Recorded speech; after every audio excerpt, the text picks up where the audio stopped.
इथला तांबडा पांढरा रस्सा प्याल तर येडच लागेल तुम्हाला. सोबतच त्यांची कोल्हापुरी पद्धतीची झणझणीत जेवण तर आहा, मजा आली जेवण. तर आम्ही पोचलो कोल्हापुरी कट्टाला, जे प्रभादेवी इथे आहे. सिद्धिविनायक मंदिर पासून फक्त 5 मिनिटावर आहे हे रेस्टॉरंट.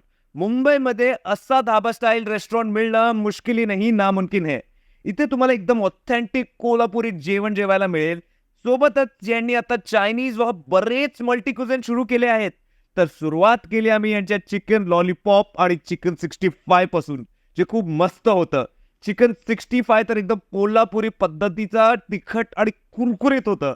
मग यांची चिकन खरडा थाली ऑर्डर केली, ज्यात तुम्हाला चिकन खरडा, तांबडा रस्सा, solkadhi, egg gravy, mutton keema, gulab jamun आणि चपाती किंवा भाकरी मिळेल. चिकन खरडा तर काय सांगू राव, एकदम भारी होतं. त्यासोबत यांची केकी स्पेशल थाली ट्राय केली, ज्यात तुम्हाला